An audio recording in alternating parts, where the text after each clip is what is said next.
그래서 저는 민족을 만들어냈다고 봐요. 그냥 원래 하나의 조상을 가졌던 사람들이니까 하나로 뭉쳐서 가자. 그러니까 그런 분석들이나 그런 의식은 대한제국 때 생겨난 거고, 이거는 신라랑 고려랑 조선의 그 세계관 인식과는 전혀 다른 거죠. 네, 여러분 안녕하세요. 사학과 이힐입니다. 오늘 말씀드릴 주제는 한국인이란 무엇인가에 대한 제 나름대로의 견해를 나눠볼까 합니다. 모두 절미하고 이게 무슨 소린가 말씀드리겠습니다. 여러분들은 과연 한국인을 뭐라고 생각을 하십니까? 한 민족이라는 무슨 뭐 단일 민족, 뭐 단일 종족으로 구성된 민족이 이제 세운 국가에 소속된 사람 뭐 이런 식으로 말을 할 수가 있겠는데, 그러니까 지금 제 의견을 정리하는 수준으로만 그렇게 먼저 첫 번째로 제 의견을 공개적으로 피력을 하자면은, 한국인은 그 1948년에 만들어진 그 대한민국 그 국가 안에 소속된 사람, 그리고 그 국가 안에 국적을 가지고 소속감을 가지고 정체성을 가지고 그 국가 속에서 살아가고 국가의 일원으로서 삶을 영위하고 행동을 하는 사람이라고 생각을 합니다. 되게 당연한 말이잖아요, 사실. 근데 한국인의 역사를 설명을 하려고 하면은 단군조선까지 올라가고 막 그렇게 되잖아요. 그리고 그게 한국의 역사라고 말을 하긴 하는데, 저 개인적으로는 그건 한국의 역사라고 보지 않고, 그냥 고조선은 고조선의 역사, 고구려는 고구려의 역사, 신라는 신라의 역사, 고려는 고려의 역사, 조선은 조선의 역사, 이렇게 봅니다. 이게 뭘 뜻하냐면은, 그러니까 지금까지 생각해왔던 이제 고조선부터 대한민국까지 이제 하나로 연결되어 있는 그 일련의 국가들은 하나의 정체성을 가지고 있는 게 아니라 다 다른 정체성을 가지고 있고 다 다른 국가 인식이라든지 이제 사회 인식을 가지고 있었는데, 대한민국이 건국되고 나서 그 고조선부터 이제 조선까지의 연결성을 사상적으로 만들어서 국민들에게, 대한민국의 국민들에게 주입시킨 결과라고 생각을 하거든요. 이런 말 할 수가 있어요. 아니 저 이해일이라는 새끼 저거 역사 공부를 헛한 거 아니냐라고 막 그렇게 생각할 수가 있는데, 제 나름대로도 다 근거가 있습니다. 이게 민족의식이라는 얘기부터 먼저 시작을 할 건데, 한국인 이전에 한민족이라는 단어가 있었죠. 그럼 그 한민족이 무엇이냐라고 하면은, 제 나름대로 정리해서 얘기를 하자면, 그 우리가 흔히 말하는데 한국할 때 그 한민족은 한의 정체성을 가진 사람, 그런 종족이란 뜻이겠죠. 자, 왜 제가 민족을 또 종족이라고 또 설명을 했냐면, 한국 민족 문화 대백과사전에도 한민족이 어떻게 정의가 되어 있냐면은, 퉁구스계의 몽고 종족으로 한반도를 중심으로 거주하는 이제 단일 민족이라고 되어 있어요. 여기 보시면은 종족과 민족이 거의 동일하게 서술이 되어 있죠. 여기 정의에 따르면은 그 민족을 종족으로 치환해서 볼 수가 있다는 거죠. 그렇다면 민족이란 공동의 언어와 공동의 역사, 그리고 공동의 관습, 문화를 가진 사람들이 모여서 형성된 종족이죠. 그러니까 그 정도 개념 가면 종족이라는 개념에 좀 더 부합을 하죠, 이게. 근데 보통 이제 우리가 말하는 민족이라는 단어는 19세기 그 서구 유럽에서 나온 그 네이션이라는 단어를 번역한 단어가 민족인데, 그 네이션은 종족을 뜻하는 건 아니거든요. 네이션과 종족의 뜻은 다른데, 지금 한국에서는 이 민족이, 네이션의 번역어가 민족이 되면서 종족이라는 단어에 조금 더 좀 치중이 되어 있는 경향이 있다고 저는 생각을 해요. 근데 여기서 조금 이제 그런 생각을 해요. 과연 우리는 진짜 나나 이제 다른 이제 제 주위의 이웃들이나 이런 사람들이 한 민족이 맞을까요? 아니, 그럼 그렇게 얘기를 할 수가 있죠. 아니, 당연한 거 아니냐. 우린 똑같은 말을 하고 있고, 똑같은 이제 관습이라든지 어느 정도 그 공유하고 있고, 뭐, 정체성도 뭐, 사실 역사 모르는 사람들 많긴 한데, 뭐 하여튼, 국사를 배웠지 않느냐. 그럼 우리는 한 민족 아니냐라고 할 수가 있는데, 사실 그게 좀 회의적이에요. 왜냐면은, 하나의 정체성이라고 말을 했는데, 대체 한국인의 하나의 정체성이 뭔가요? 언어가 같다고, 겉에 보이는 이제 모습이 비슷비슷하다고 해서 그게 하나의 정체성을 가졌다고 얘기할 수 있을까요? 모든 사람들이 그 한치의 틀림없는 정체성을 공유할 수 있는 걸까요? 사람들은 다 자아를 가지고 있고 개성도 다 다르고 또 처해진 환경도 다 다른데 정체성이 어떻게 하나로 다 묶일 수가 있을까요? 저는 거기에 대해서 좀 회의적입니다. 그렇게 치면은 독일이랑 오스트리아는 그러면 한민족이냐? 한민족인데 왜 국가가 다르냐? 쉽게 생각해서 똑같은 게르만이잖아요. 똑같은 게르만인들인데 얘들은 왜 다른 국가를 가지고 있느냐? 어떻게 생각하면 그럼 약간 분단 상태 아니냐? 라고 저는 그렇게 생각을 하는데, 한민족 논리에 따르면은 똑같은 언어를 가지고 있고 똑같은 비슷비슷한 생김새를 가지고 있는데 두 국가는 다른 인식을 가지고 있잖아요. 뭐 여긴 독일 사람, 여긴 오스트리아 사람이라고. 그렇다면 이 한민족이라는 개념은 어떻게 보면 허구의 개념이 아닐까? 라는 생각이 들어요. 그러니까 여기서 제가 말하고 싶은 거는 그 국사라는 게 누가 정한 거냐라는 거죠. 한민족이 같은 역사를 가지고 있다. 민족의식이 삼국시대부터 있었다라는 사람들의 이제 얘기를 한번 넘어가 보면은 삼국시대부터 삼한일통의식을 가지고 있었으니까 고구려 백제 신라가 하나의 그 혈통이라는 인식이 이미 있었고, 그럼 이게 민족의식이 발현 아니냐라고 얘기를 하는데 저는 그렇게 생각을 하지가 않아요. 이 삼한일통에서 삼한이 각자 의미하는 바가 무엇인지는 제가 알기로는 지금 고대사에서 그 각 학자마다 의견이 또 갈린다고 알고 있어요. 그 다음에 또 만약에 그렇다고 한들 저는 그게 가장 의문인 거죠. 과연 이 사람들이 진짜로 그 같은 동료 의식을 가지고 이걸 주창을 했냐, 아니면은 정치적 수사로서 삼한일통 의식이 또 신라에서 나왔죠. 이 삼한일통이라는 거를 그 뭐랄까 갈려진 종족의 재결합으로 인식을 했는지, 아니면 그냥 삼한이라는 게 세 개의 한이 있는데 우리가 그 중에 진한이니까 그냥 하나로 한번 묶어버리자, 뭐 그런 건지. 둘이 조금 다른 개념이죠. 그것도 제대로 규명이 안 되는데 이거를 과연 같은 동류 의식의 발현이라고 봐야 되냐라는 의문이 존재하죠. 사실 근데 이거는 왕족들과 귀족들 얘기지 일반 백성들에게 그게 그런 의식이 전파됐다라고 볼 수가 있느냐라고 할 때 그 증거가 좀 부족해가지고 이거 탐색하기가 힘들거든요. 역사학 하시는 분들은 그 증거가 없으면은 보통 그걸 거기에 대해서 얘기를 잘 안 하고 그걸 증명되었다고 얘기를 안 하기 때문에, 가설이라고밖에 설명을 못 하기 때문에 그게 진짜 있었다고는 말 못 하죠.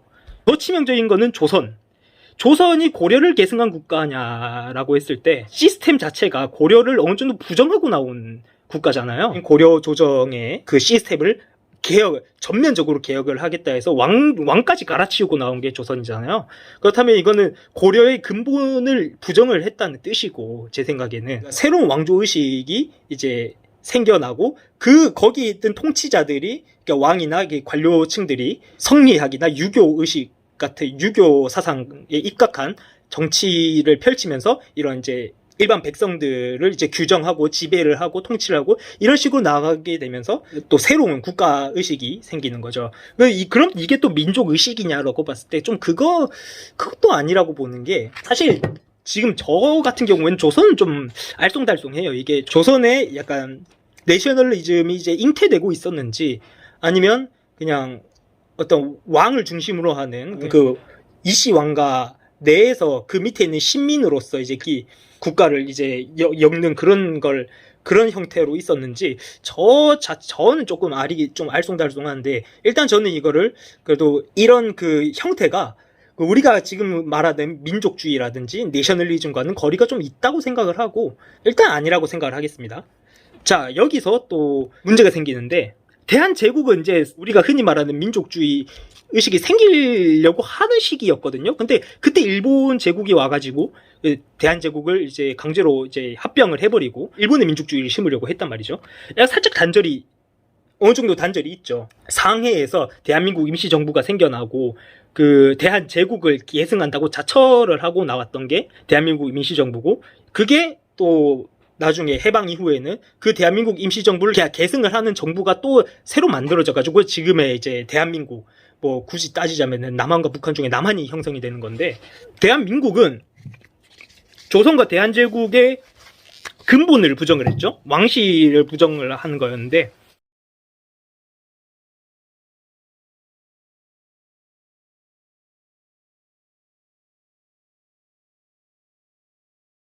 그 조선이나 대한제국의 그 정통성을 부인을 했으면 그 역사를 그대로 이어받아도 되는가라는 의문이 존재를 하죠. 그래서 거기에 대한 해답을 찾으려고 대한제국 말기 때부터 있었던 그런 민족주의 의식을 발전을 시켜서 대한민국은 한민족의 국가다라는 인식이 그때부터 생겨나기 시작을 하는데, 이렇게 보면은 이건 실증적으로 이게 파악이 된 게 아니라 그때그때마다 정치적으로 이게 계승의식이 달라진다고 볼 수가 있죠. 그걸 또 생각해 봐야 될 거는, 그거는 국민들이 얘기를 한 게 아니라 정치인들이 얘기를 한 거죠. 지금 현재 국민들의 의견이나 그 의사를 그 정치인들이 완전히 대변한다고도 볼 수가 없는데, 그때 당시라고는 오죽했을까요? 조선 말기, 그러니까 대한제국 시기 때랑 일제강점기 때는 더 골치 아픈 문제들이 자리 잡고 있죠. 조선 안에서 나왔던 사람들임에도 불구하고 뭐 친일파도 있고 뭐 무정부주의자도 있고 공산주의자도 있고 이렇게 있는데, 그들 모두 대한민국 임시정부를 다 지지하진 않았거든요. 당연히 그렇죠.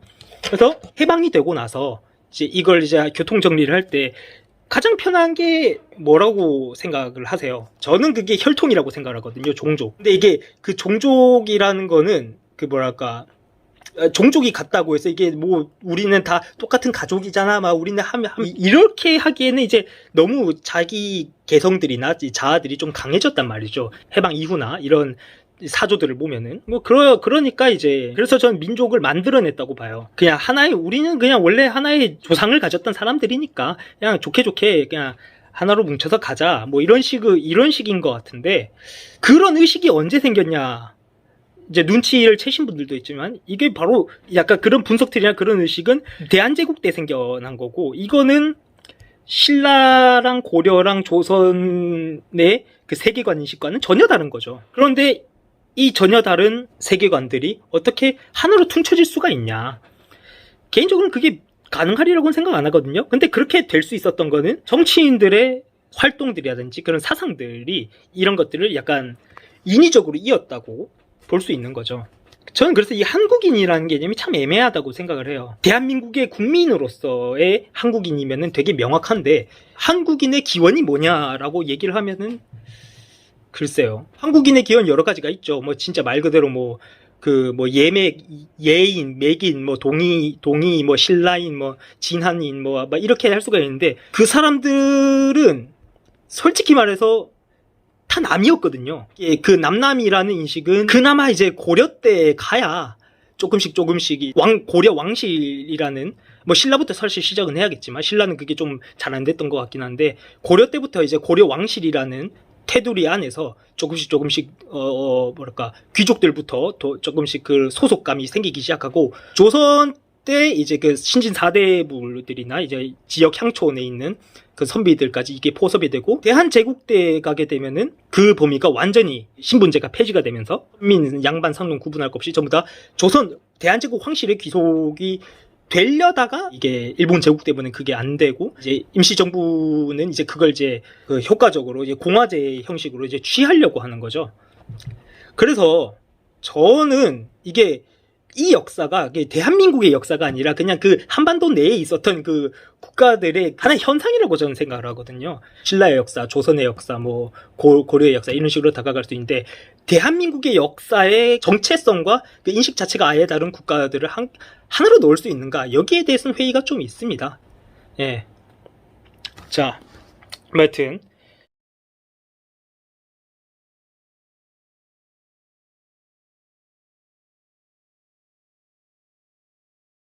좀 얘기가 좀 많이 길어졌는데, 그래서 좀 정리를 하자면은, 첫 번째로, 그러니까 한국인의 정체성에서 한민족이라는 건 허상까지는 아닌데, 그 뭐랄까, 약간 정치 사상의 결과라고 생각을 하고, 그러니까 실증적이지 않다는 얘기고, 두 번째로 단일 종족이라고 설명을 하기에는 너무나도 많은 종족들이 시간이 지나면서 많이 섞였기 때문에 똑같은 조상에서 이제 비롯되었다라는 말은 좀 하기가 힘들 것 같아요. 예, 똑같은 조상이면 오스트랄로피테쿠스라고 하면은 뭐 동의를 할 수 있겠죠. 뭐 걔들 다 그렇게 거기서 나왔으니까. 마지막으로 제가 이제 이 여러 얘기들을 통해서 이제 말씀드리고 싶은 거는, 한국 민족주의는 종족으로 이제 대한민국의 근원을 설명하고 국민 범위를 규정하려는 시도보다는 좀 더 새로운, 약간 저는 새로운 정치 사상이 나타나서 이걸 좀 대신하게 되지 않을까라는 그런 예측을 한번 해보곤 합니다. 일단 지금은 되게 말이 되게 두서없이 진행되고 막 그렇게 했는데, 일단 제 의견 피력이라고 생각을 하시면 편할 것 같고, 다른 사람들은 다 다른 의견들도 있을 것 같고, 다른 생각, 다른 견해, 다른 근거들이 있겠죠. 저에게 다가오면서 서로 이제 공부가 될 수 있는 그런 시기가 왔으면 좋겠습니다. 일단 영상은 여기서 마치도록 하겠습니다. 지금까지 사학과 이희리였고요. 다음에는 좀 더 재밌고 유익한 영상으로 찾아뵙도록 하겠습니다. 감사합니다.